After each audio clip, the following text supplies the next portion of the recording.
Salam podcast Mas Tisno, masyarakat Stikes Dr. Sutomo. Ya, pada kesempatan hari ini, lebih tepatnya di episode pertama podcast Mas Tisno, saya tidak ingin sendirian tentunya, tapi sebelum saya memperkenalkan bintang tamu kita, saya ingin memperkenalkan diri terlebih dahulu. Perkenalkan, nama saya Fardani Mani dari Prodi D3 RMIK semester 2. Dan jangan khawatir tentunya, saya juga punya rekan yang akan menemani saya. Silakan untuk memperkenalkan dirinya. Oke, selamat.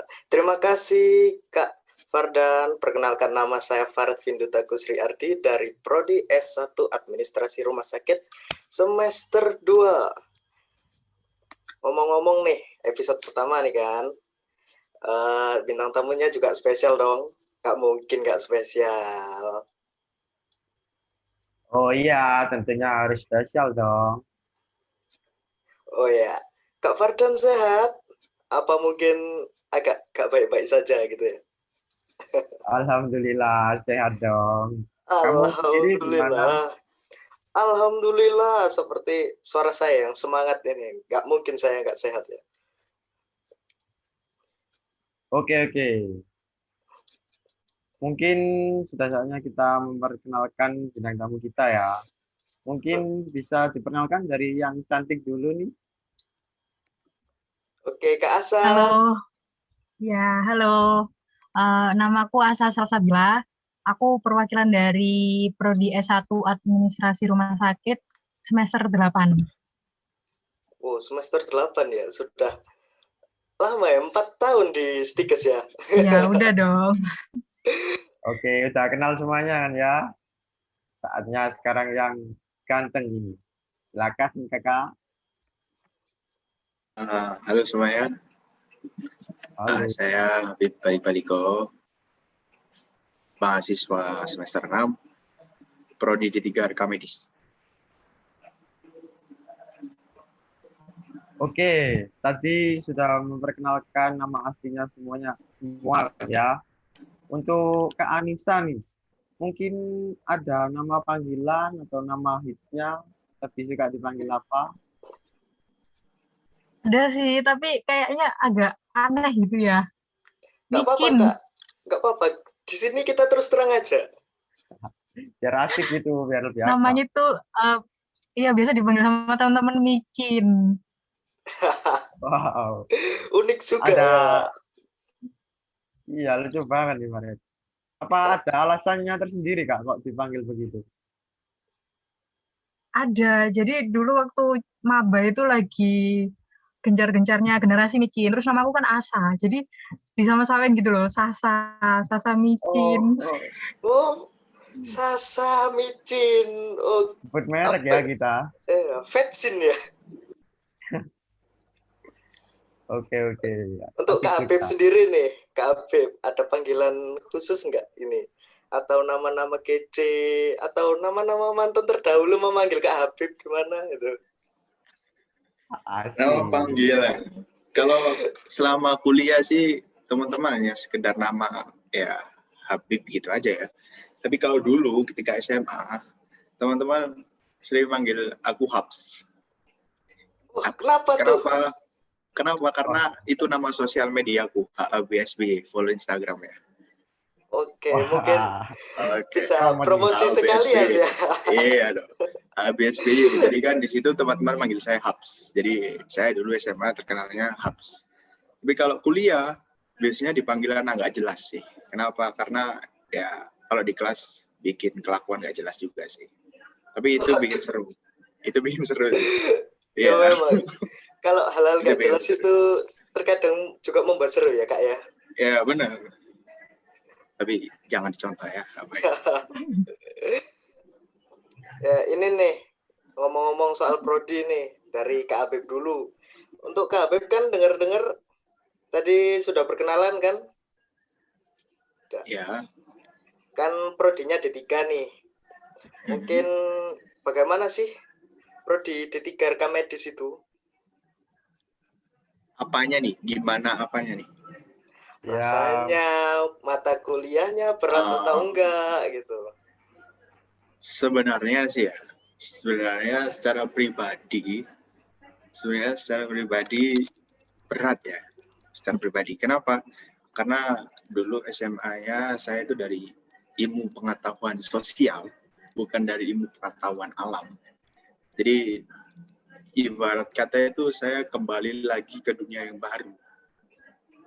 Tapi waktu semester 1 untungnya nggak langsung ketemu dengan yang namanya biologi yang anatomi tubuh segala macamnya.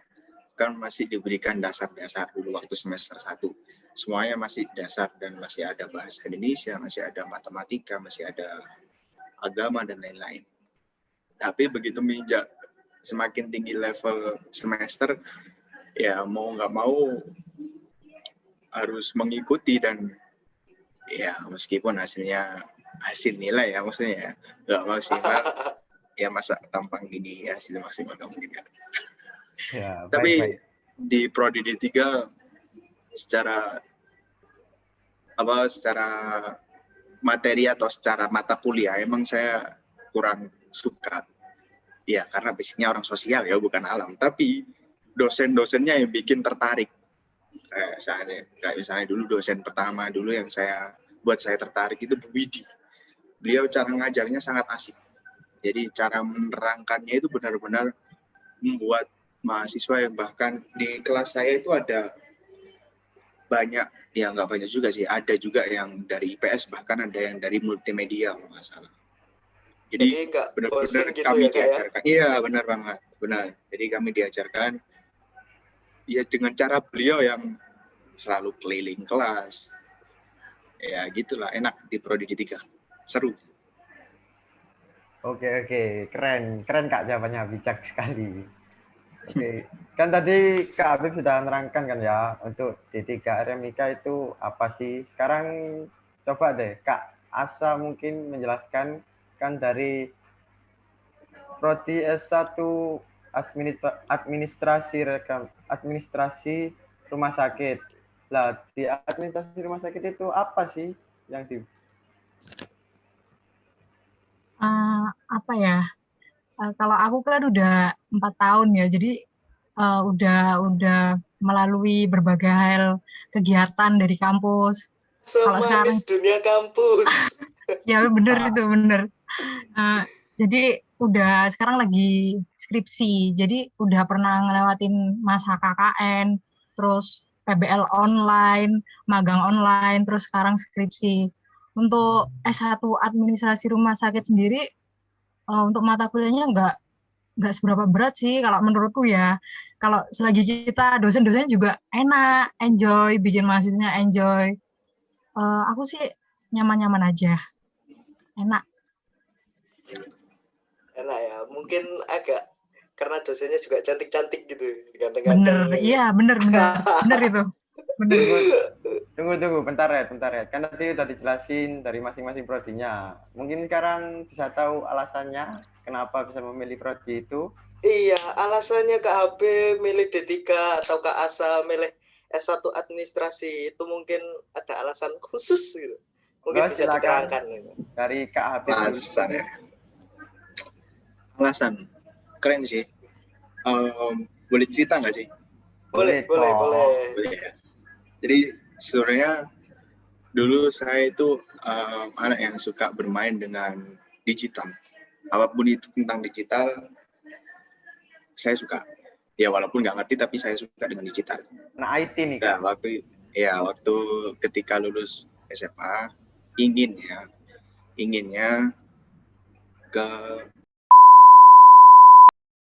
ngambil jurusan tentang digital, segala macam tentang digital ada di situ.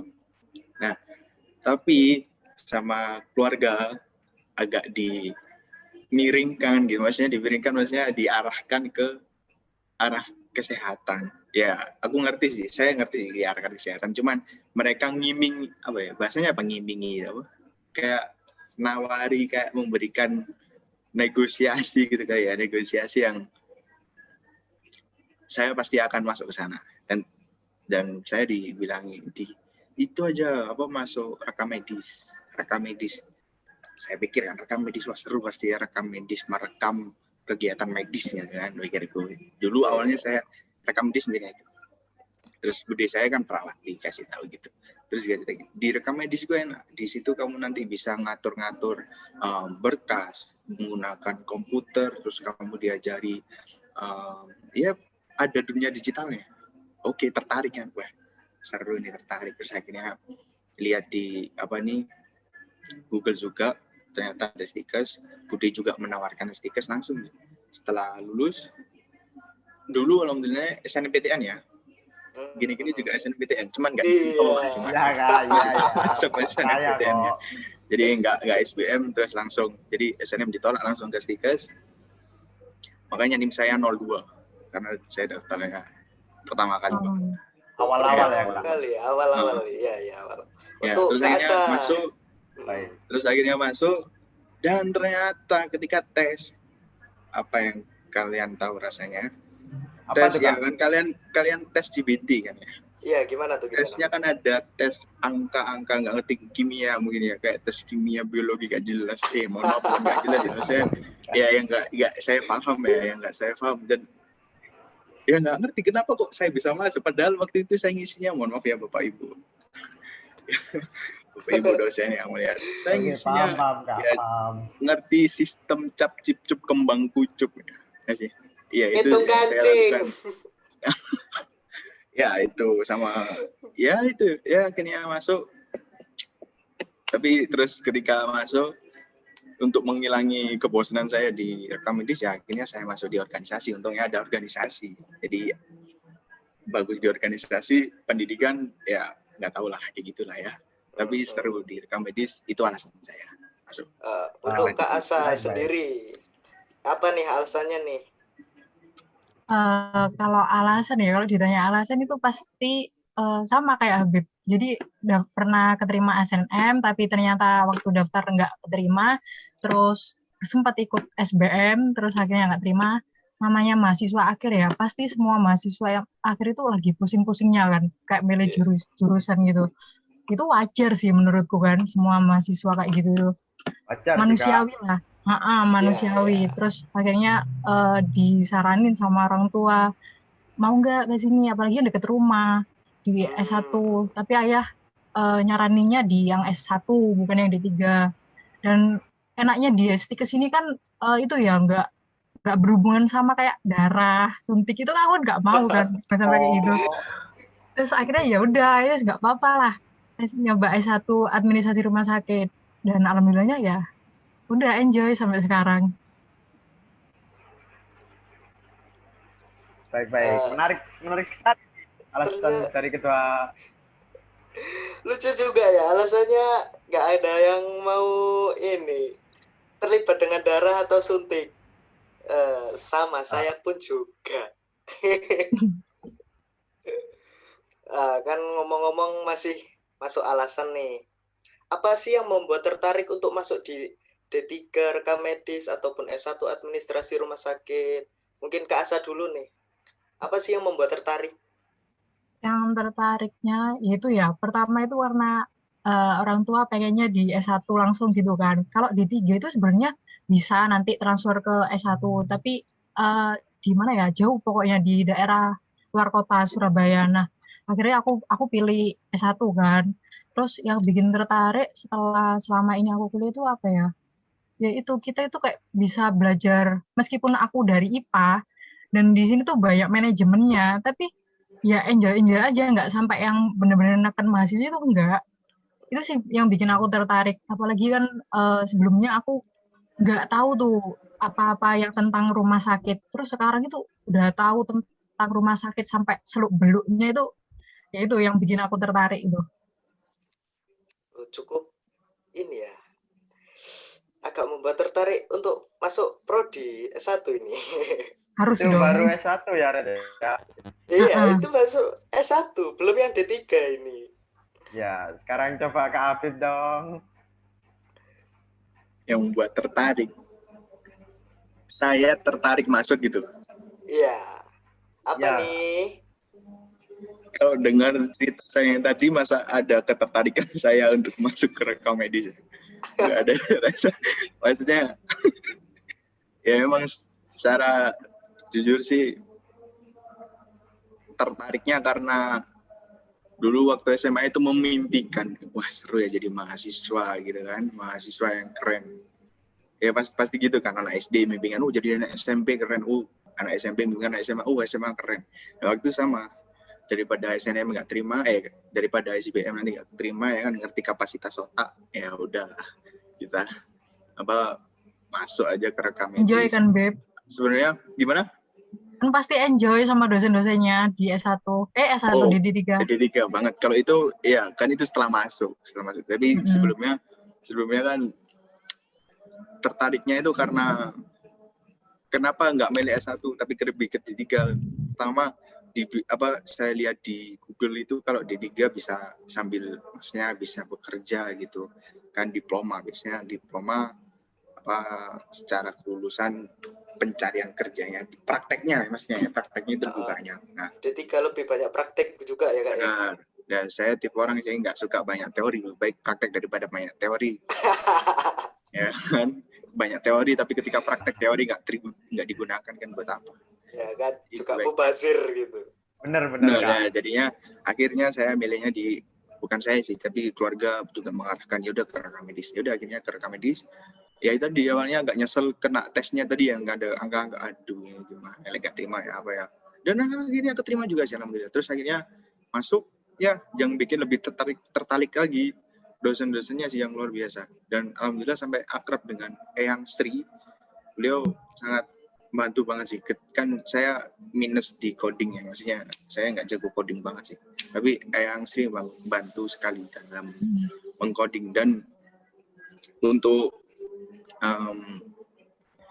gimana, boleh nggak sih ngomong untuk almarhum Dr. Truli, beliau kan juga mengajarkan kami dulu di mata kuliah. Dulu beliau mengajarkannya sangat sabar banget beliau. Teringat sekali beliau akrab ya, hampir akrab sama beliau saya hampir banyak akrab sama beliau, dan kenangan ya Kak ya. Banget. Saya hampir akrab banget sama beliau. Ya itu takdir Tuhan ya. Beliau sudah dulu. Kita berdoa bersama aja untuk beliau supaya beliau diterima aja. Dan amin. Mungkin teman-teman yang mendengarkan podcast ini bisa mengirimkan doa ke dosen, ya Dr. Truli. Ya. Biar amal ibadahnya diterima di sisi Allah Subhanahu wa taala. Tuhan Yang Maha Esa. Jadi dosen yang berpengaruh buat saya sih Dr. Truli dan Bu Widi, karena beliau berdua yang membantu, almarhum Dr. Truli dan Eyang Sri yang membantu saya untuk belajar coding. Itu guys, sampai akhirnya saya bisa ikut lomba coding, ya walaupun gagal sih. Tapi saya dipercaya untuk lomba coding akhirnya. Ya, gagal. Baik. Apa sih Kak? Sebuah kebanggaan itu. Iya, siap. Nah, ini kegiatannya nih. Ya gimana Kak Fardan? Ya, ini kan ngomong-ngomong soal tadi udah alasan dong. Sekarang pasti lagi sibuk apa gitu, mungkin bisa dijelaskan. Siapa nih? Kak Asa dulu. Ya. Kesibukannya apa nih Kak Asa? Aku sekarang sibuk skripsi. Kalau semester 8 kan skripsi. Jadi kalau di STIKES itu rangkaian kegiatannya nanti semester 5 yang S1 KKN. Lalu semester 6 PBL, semester 7 magang, semester 8-nya skripsi. Jadi aku sekarang lagi sibuk skripsi. Tuh. Itu untuk S1 ya Kak ya? S1. Untuk yang D3 nih Kak Habib, apa nih kegiatannya? Kalau untuk kuliah sih mungkin sama dengan Kak Asa ya. Karena kan kalau D3 hanya 3 tahun, jadi angkatan saya insya Allah akan lulus barengan dengan angkatannya Kak Asa. Ya sama, kami juga sibuknya lagi KTI ya kalau D3 ya, karya tulis ilmiah. Jadi enggak hanya KTI sih kami D3.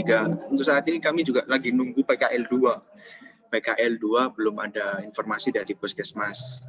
Jadi kami menunggu kabar PKL 2 dan ya cari-cari bahan untuk KTI. Oh, kamu PKL di rumah sakit, Beb? Iya. Gimana, Kak? PKL di rumah sakit? Oh, sudah. Kalau PKL di rumah sakit sudah. Di Puskesmas belum. Jadi kami nunggu Bangkesmas, apa sih namanya? Bangkesmas. Ya. Ngomong-ngomong tentang PKL nih, Kak. Kan Oke. PKL kan Kakak mungkin sudah merasakan PKL offline ya sama online. Itu Oke. bedanya apa sih, Kak? Online sama offline gitu. Saya nih atau Kak Asa? Ya, Kak Habib dulu. Kak Habib.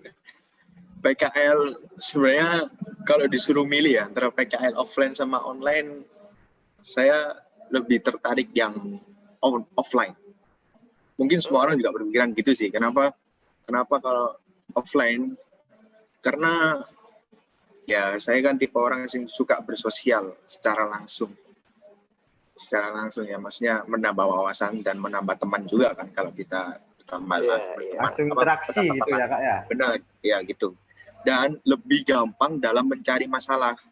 Ini bukan maksud negatif ya, maksudnya di D3 itu kan ketika laporan, maksudnya setelah saya PKL itu kan diwajibkan untuk membuat laporan. Nah, laporannya itu diharuskan coba cari masalah di unit rekam medis terutama, apa sih yang bisa diambil masalahnya, terus apa yang bisa diberikan solusinya. Jadi nggak hanya ambil masalah terus kritik gitu, enggak. Tapi kita juga harus diwajibkan memberikan solusinya itu seperti apa.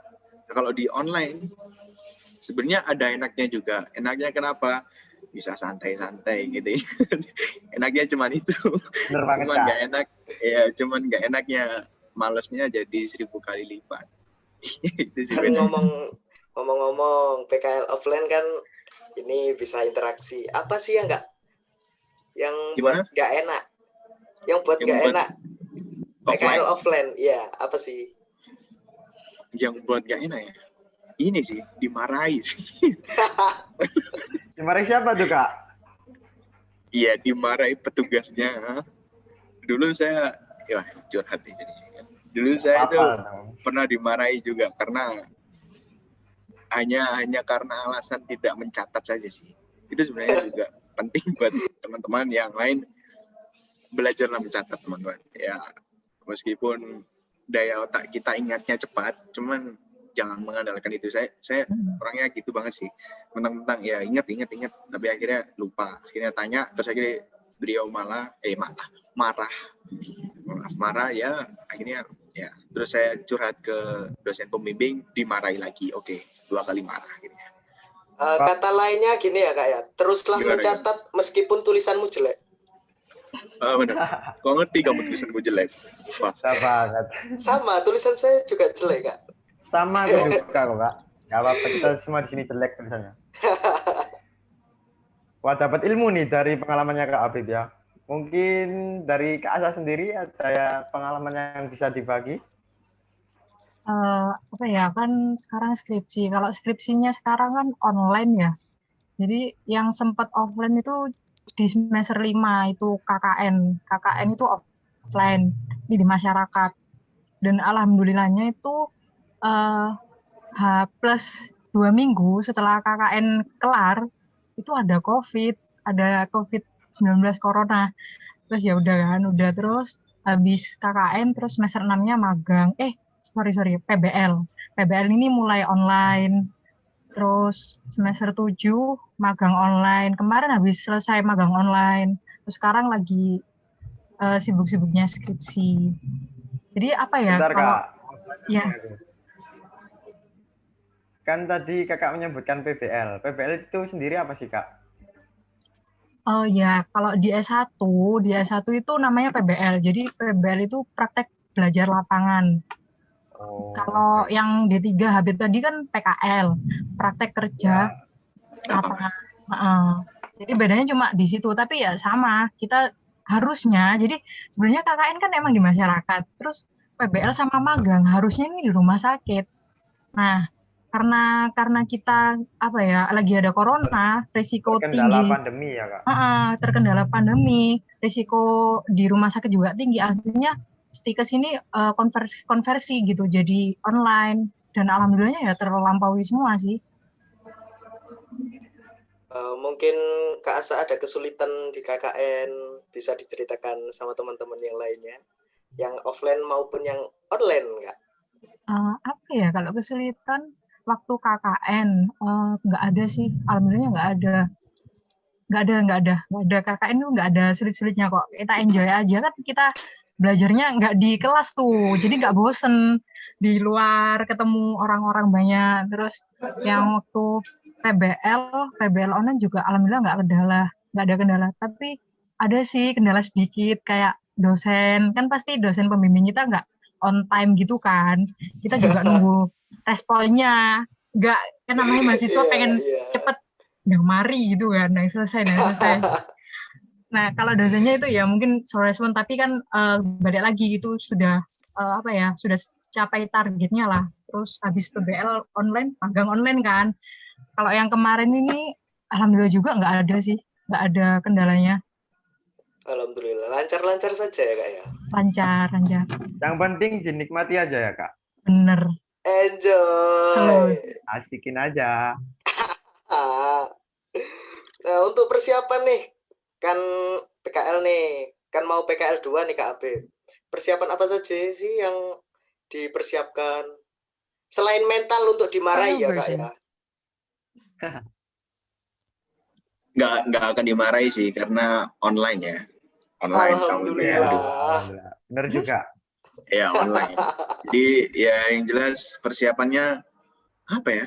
Saya nggak merasa mempersiapkan apa-apa sih. Oh ya, mungkin yang jelas laporan sih, karena jangkanya lebih pendek ya.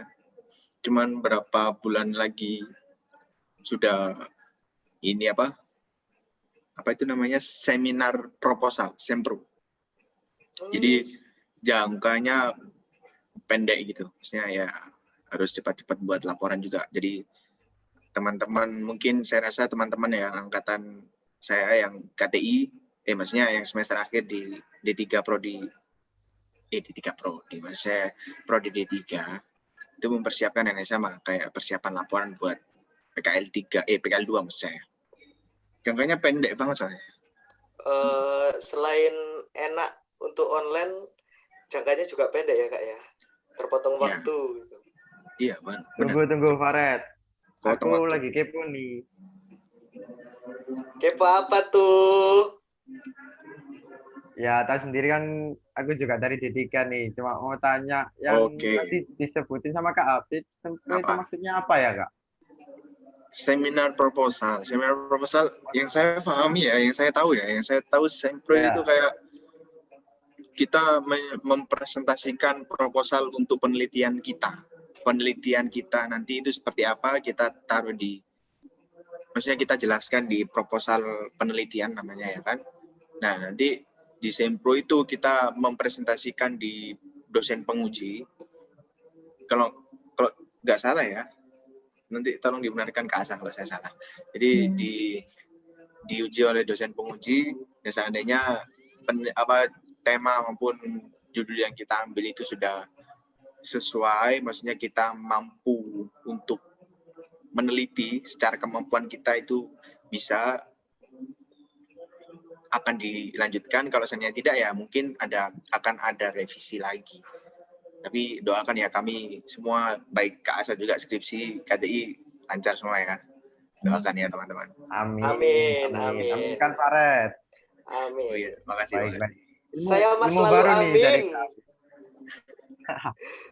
Kak Asa, kan Kak Asa sudah ini nih KKN, BBL, magang. Kan mungkin untuk adik-adiknya yang S1, persiapan apa sih Kak untuk ini menghadapi PBL, KKN, terus magang? Itu apa sih yang dipersiapkan? Kalau persiapan ya, kalau misal awal KKN nih, yang kita S1 kan pasti nanti KKN dulu ya. Semoga corona cepet hilang biar kalian semua juga ngerasain KKN offline gitu ya. Kalau KKN offline kemarin sih aku persiapannya ya lebih ke misal nyari tempat KKN-nya dulu. Jadi kita tahu tuh tempat KKN-nya, lokasinya, terus kegiatan-kegiatan apa. Oh iya, yang paling penting itu itu harus baca-baca laporan dulu dari cutting. Kalau aku ya menurutku itu baca-baca dari laporan cutting atau kakak tingkat yang tahun kemarin tuh membantu banget. Jadi kita ada gambaran dari situ kita, oh ternyata KKN itu kayak gini di masyarakat, gini-gini di posyandu dan lain-lain. Itu kalau KKN. Meskipun KKN misal PBL atau magang. Jadi itu membantu banget sih kalau kita baca-baca laporan dulu dari kakak tingkat, nyari-nyari referensi dulu kayak gitu. Itu persiapan awal yang aku lakuin sih. Kalau waktu hari H sih aman-aman aja, pokoknya ngerti teman kita siapa, terus dosen pembimbing kita siapa, persiapan dari situ udah cukup menurutku. Baik. Terima kasih Kak. Ya? Karena aku KKN pernah offline, terus udah ekspektasi tuh, udah mikir wah enak ini, aku bakalan ke rumah sakit, bakalan tahu isi rumah sakit, wes udah pikiran kayak gitu kan. Gitu nggak sih trennya? Selalu cari yang satu kelas. Kalau cari yang satu kampus gitu, itu nggak enak, nggak bisa cari yang lain. Bentar, aku mau tanya, kenapa kok harus sekelas gitu Kak? Lu nggak tahu saya, trennya kan seperti itu biasanya. Meskipun dari SMA pun biasanya mesti satu kelas. Biar bareng-bareng mungkin. Iya mungkin.